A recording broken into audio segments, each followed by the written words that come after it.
¿Qué tal, amigos? Bienvenidos a otro programa de Conversando con Correa, y esta vez con un ícono latinoamericano, con una referencia no solo regional sino mundial. En lo personal, un queridísimo amigo, pero más que amigo, maestro de vida, todo un estadista pero también un filósofo. Me refiero al gran José Pepe Mujica, ex presidente de Uruguay, pero también eterno luchador por la justicia social en el continente más desigual del planeta, América Latina. Bienvenido, Pepe, muchas gracias por aceptar nuestra invitación. Encantado de estar acá, poder saludarte y volcar alguna reflexión que de pronto sale buena o regular. Contigo siempre salen muy buenas. Y mira, si estás de acuerdo podemos hablar un poco sobre los derechos humanos. Tú eres un protagonista de la historia latinoamericana y un testigo, pero directo, de los tiempos de represión, de tortura, de persecución que pasó en nuestra América y que ojalá no vuelvan, aunque en cierta medida están regresando. Pepe estuvo 13 años encarcelado, torturado, estuvo varias veces encarcelado, pero el mayor periodo fue 13 años. Y pese a eso nunca perdió la esperanza. Creo que en su gran corazón no hay cabida para el odio, para el rencor. Conversábamos antes de iniciar el programa, me decía, aprendí mucho. Aprendiste mucho, Pepe, y nos enseñaste mucho. ¿Cómo definir la situación de derechos humanos en el mundo actual, en nuestra América? Una vez los hombres se sacaron de encima el derecho divino, aquello de que los dioses descendían de, los reyes descendían de los dioses, el aspecto nobiliario, y cosa curiosa. Y es curioso la cuenta pendiente que quedó. Como decían aquellos jacobinos, queremos la igualdad no solo ante la ley, sino bajo el techo de la casa donde vivimos. ¿Verdad? Y esta es la quimera y el sueño y la utopía que viene moviendo en sus luchas la humanidad hace 200 años. Hay uno de los grandes... Aprendimos una cosa, la igualdad de derecho es estupenda con respecto a lo que había, pero no es suficiente en las sociedades modernas porque hay más iguales unos que otros.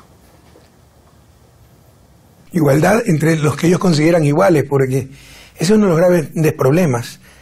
Los valores expresados y los valores practicados. Todos dicen defender los derechos humanos, pero otra cosa es lo que se practica. Hay un ejemplo histórico, ¿no? Mira qué palabras más bellas. Nosotros defendemos estas verdades porque son evidentes en sí mismas. Que todo hombre nace libre, con derecho a la felicidad, igual, etcétera, etcétera. Algo similar a lo que te acabo de decir.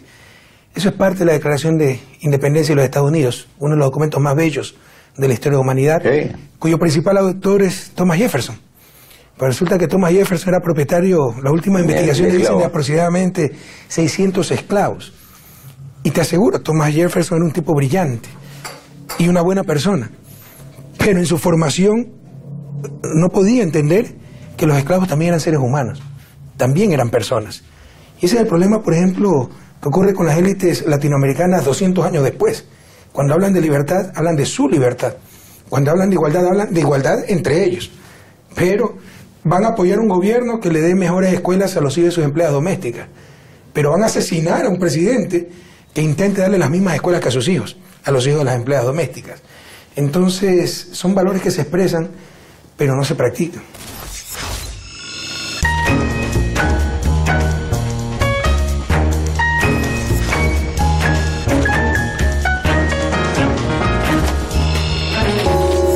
Claro, porque en el fondo hay una cuestión un tanto censitaria. Las diferencias económicas abrumadoras, muy grandes, también crean una manera de pensar Es como decía Federico el Grande, cuando veía que en una batalla reculaba la gente asustada. ¿Cuánto quiere vivir esa chusma? Y no entiende su deber. Cuando las papas queman, hay mucho Federico el Grande. Y entonces lo que se suele decir como una generalidad no se practica en los hechos. No se practica con la sirvienta de la casa,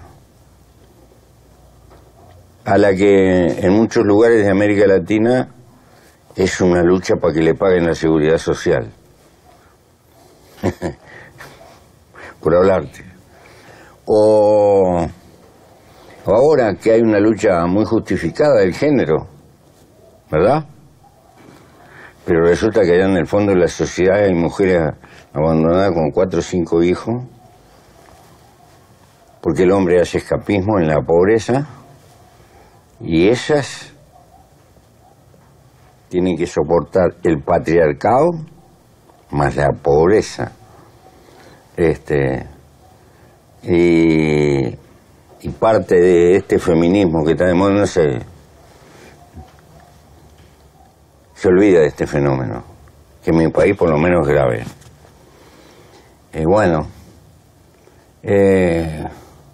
¿Sabes una cosa?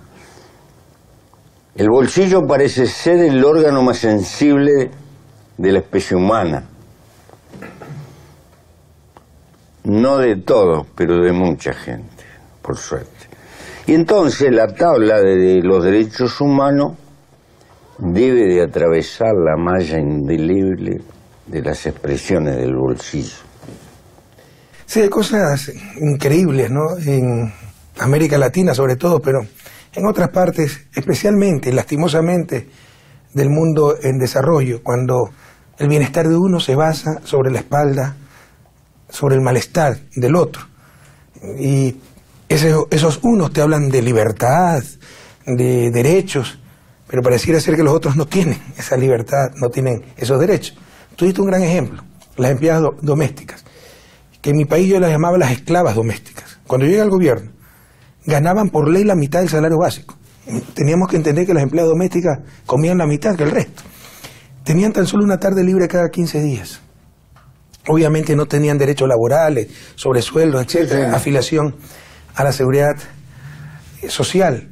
Y no era un problema de recursos, que así hubiese sido un problema de recursos, tú no puedes vivir sobre la explotación del resto. Era un problema cultural, porque tú podías encontrar la mansión más lujosa, más opulenta, pero el cuarto de la empleada doméstica, porque además de las empleadas que se llamaban puertas adentro, trabajaban 24/7, vivían con la familia y a las 2 de la mañana tenían que levantarse a servir el agua, hacer esto, etcétera. Y el cuarto de esa empleada era atrás del cuarto de máquinas, sin ventanas, sin baldosas, un cuarto extremadamente elemental, más pequeño que el vestidor. Son cosas que yo vi, que el vestidor del cuarto principal. Entonces ya no se trataba de falta de recursos, se trataba de mentalidad. Nuestras élites deben entender que todos tenemos derecho a vivir igual, que todos tenemos derecho a comer igual, que todos tenemos la misma dignidad. Te insisto, el ejemplo de Thomas Jefferson, terrible, pero fue hace 200 años. Pero temo que eso pasa frecuentemente el día de hoy con las élites latinoamericanas.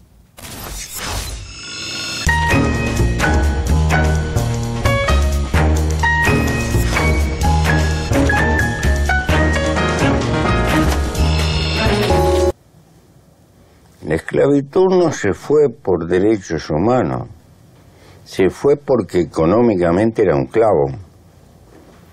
Más valía tener trabajadores libres que cargaban con su suerte y no cargar con la propiedad de algo que había que mantenerlo, y como era caro había que mantener su salud y todo lo demás, no por derechos humanos, sino por una pérdida económica.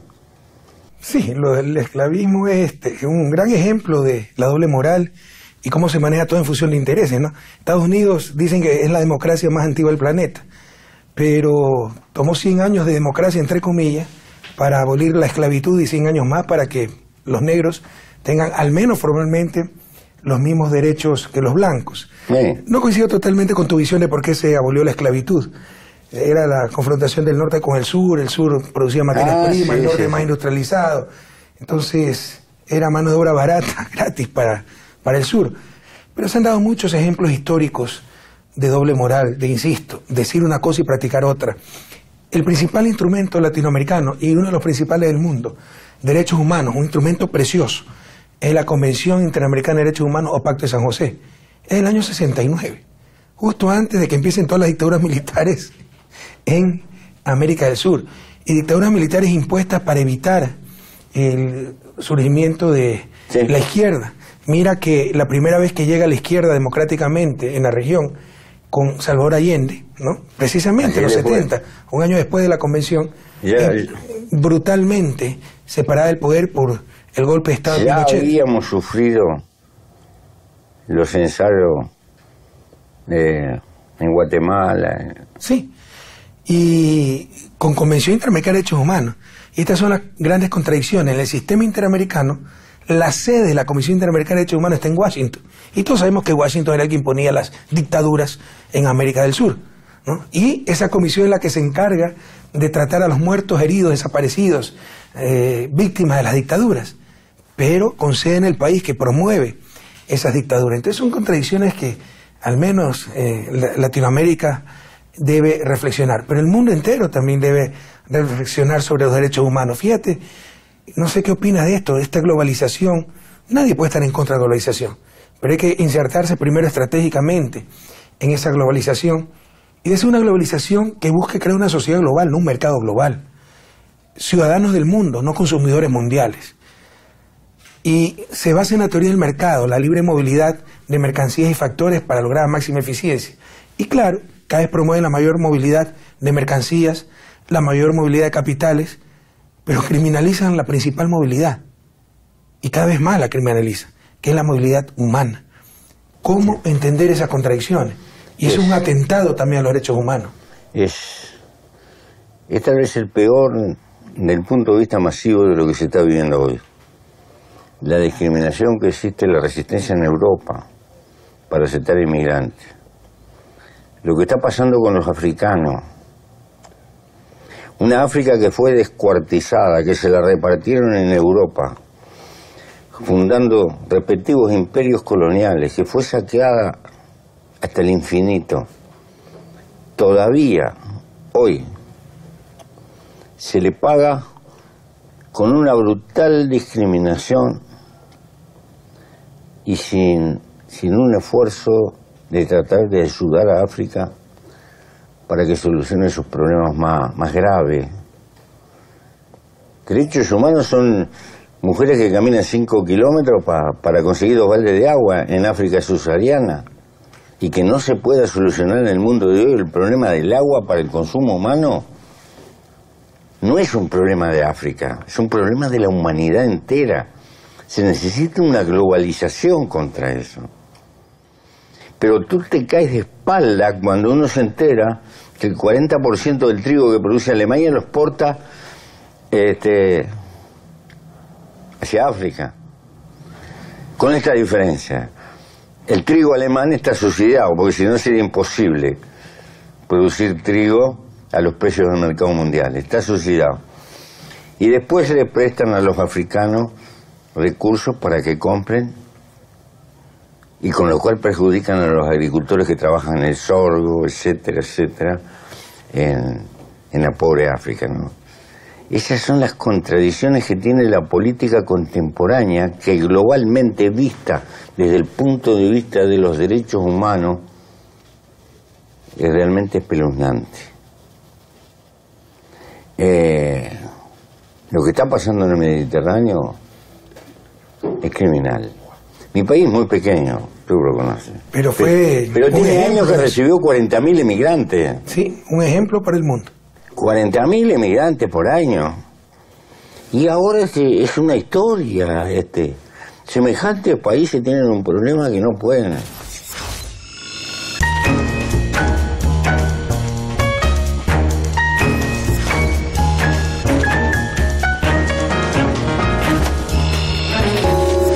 además quieren resolverlo con muros, con paredes. Sí. No lo va a resolver nunca, sí, lo va a resolver con justicia. Por primera vez en la historia de la humanidad, el problema de la pobreza no es un problema de escasez de recursos, sino de sistemas perversos, excluyentes.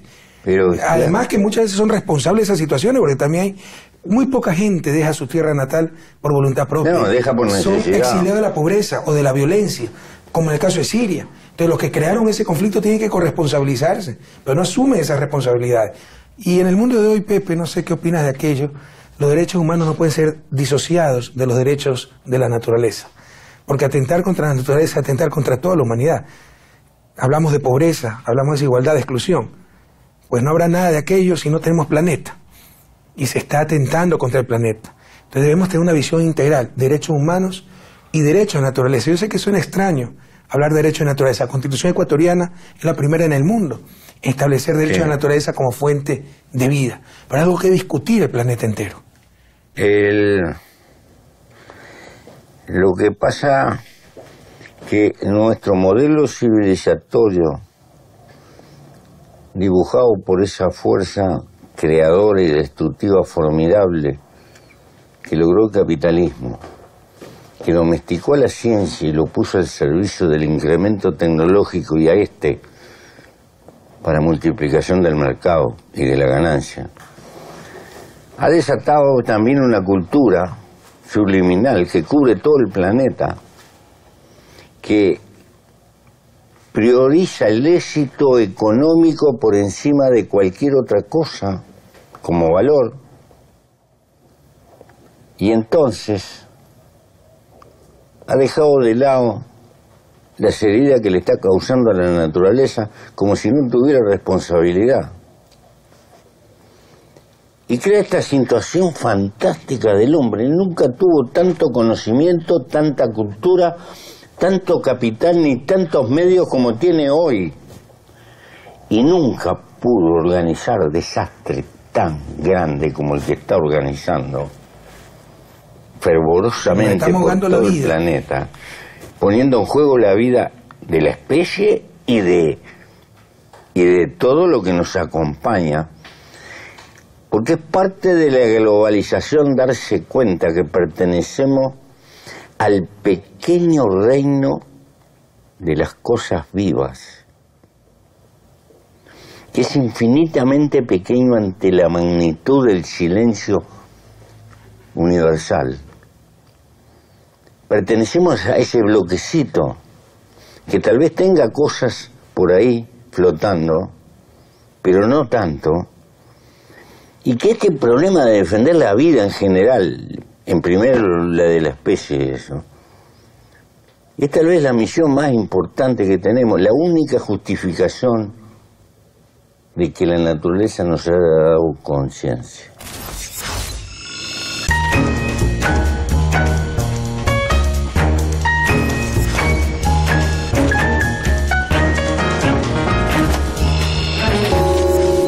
Raro, mono depredador, difícil, violador de todas las leyes naturales, el más agresivo, el colonizador, pero le puso conciencia, es como si le hubiera dado la responsabilidad de hacerse cargo de la ecuación de la vida. Si yo creyera en Dios, diría que es un mandato de Dios. Eres ateo, gracias a Dios. Pero después de ver tanta barbaridad, no puedo creer que haya alguien que se preocupe. Duro, pero entendible. Pero es ahora es espantoso lo que estamos haciendo, espantoso. Pero lo peor es que sabemos. Hace 30 años nos dijeron en Kioto los hombres de ciencia: mire que los fenómenos extremos cada vez van a ser más frecuentes y más intenso. Y nos dijeron lo que había que hacer. Pero el Dios mercado, la religión del mercado no nos permite. No hay decisión política que pueda con el Dios mercado. Y entonces, ¿cómo vamos a afectar las ganancias con las medidas que tomamos? Salen señores como el señor presidente de Estados Unidos, que desconoce el cambio climático y todo. Notable, Es el único animal que va contra sí mismo. Y también, te insisto, hay grandes injusticias. La ley del más fuerte, después de más de 2000 años, se cumple lo que dice Trasímaco en los diálogos de Platón. La justicia no es otra cosa que la conveniencia del más fuerte, porque, por ejemplo, el primer mundo genera conocimiento. Conocimiento es un bien de libre acceso. Tú puedes copiar un software, es muy fácil, y es no rival en el consumo. Ya me salió la malformación de economista. Significa que tú puedes utilizar el software y yo también lo puedo utilizar. Entonces, cuando ya está creado el software, mientras más gente lo puede utilizar, más aumenta el bienestar social. Lo mismo una medicina, lo mismo un libro, etcétera. Pero lo privatizan por medidas institucionales, no técnicas, no patentes. Si copias el software, si copias el libro, si copias la medicina, tienes multa, incluso te vas preso. Y nosotros aplaudimos muchas veces esas barbaridades porque eso es lo más cercano a la prisión por deuda. Pero los países del sur producimos también bienes de libre acceso, bienes ambientales. Sí. Los países de la cuenca amazónica. Y tal vez ahí sí rivales en el consumo, porque contaminar, dañar ese bien, significa que el resto disfruta cada vez menos de ese bien y en algún momento se puede extinguir ese bien con resultados catastróficos para la humanidad como especie. Y no nos pagan nada por eso. Y no te firman Kioto. Y no aceptan la COP21, las cumbres climáticas, etcétera. Si nosotros fuéramos los consumidores de bienes ambientales, los que estuviéramos dañando el planeta, ya hace rato, y ellos, los que produjeran bienes ambientales, hace rato hasta nos hubieran invadido para exigir una compensación. Entonces sí hay una nueva injusta división internacional del trabajo, y todo esto es lo que, esa injusticia, esa falta de búsqueda de equidad y tan solo prevalecer el poder, la ley del más fuerte, es lo que también está haciendo mucho daño a la naturaleza, a los derechos humanos, etcétera. Es que el desarrollo de hemos llegado a un punto en que se necesita una globalización efectiva de algunas medidas que hay que tomar que debieran de ser de carácter mundial y que no pueden ser privativas de un país y que deben de ser de consenso general y acompañarlas todas. Pero estamos muy lejos de eso. Todas las globalizaciones que ha habido siempre fueron con bota militar, fueron a prepo. El Imperio Romano fue una globalización en su época. Claro. El Mare Nostrum, al final era más negocio estar en el Mare Nostrum, en esa globalización que afuera. El Imperio Chino también lo fue. Hay ejemplos de eso. Pero como en el mundo de hoy no es concebible,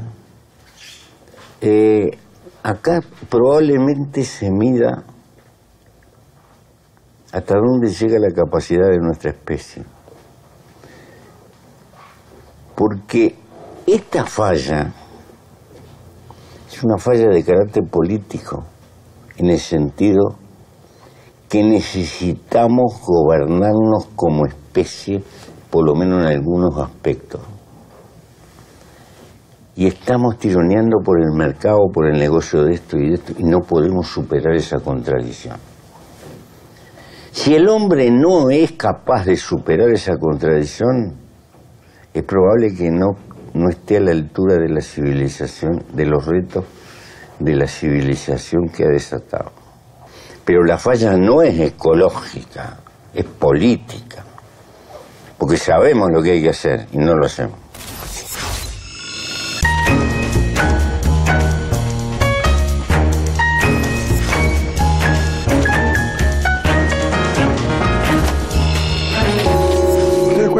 Pero creo que en el siglo XXI no podemos hablar de derechos humanos, claro, sin hablar de derechos de la naturaleza, o si tú quieres, el derecho de las futuras generaciones de disfrutar de esa naturaleza. Sí, sí. Pepe, tú viviste en carne propia esa América Latina represiva, esa América Latina de las botas militares, de desaparecidos, de torturados, de inmenso dolor. ¿Qué tienes que decirle a las nuevas generaciones al respecto?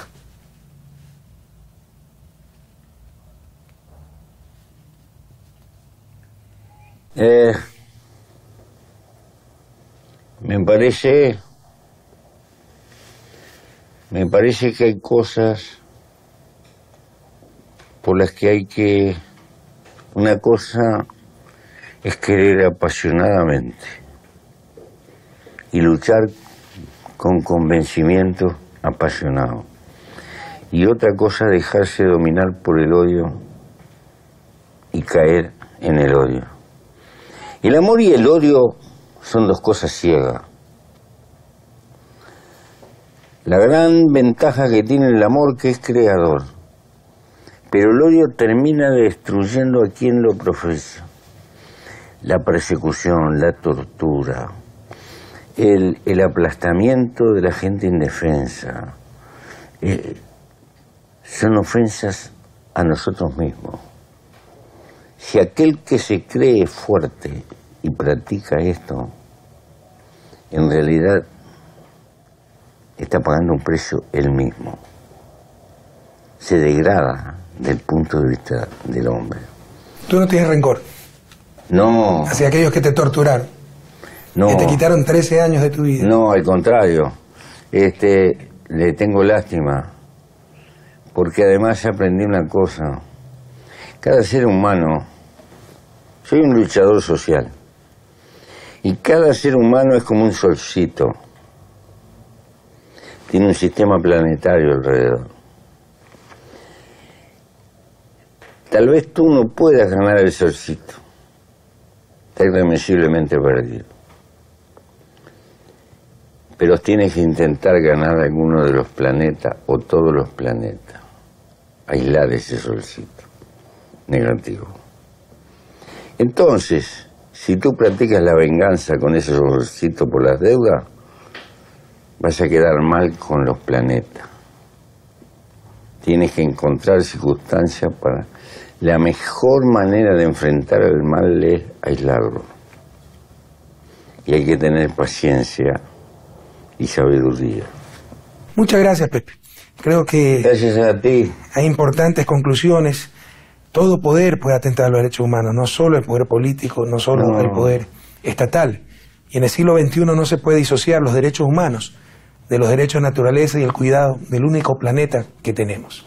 Muchas gracias, Pepe, ha sido un honor, como siempre, conversar contigo, gracias a ti, aprender querido. de ti. Gracias a ti. Una referencia de vida, un ejemplo para la patria grande y el mundo entero.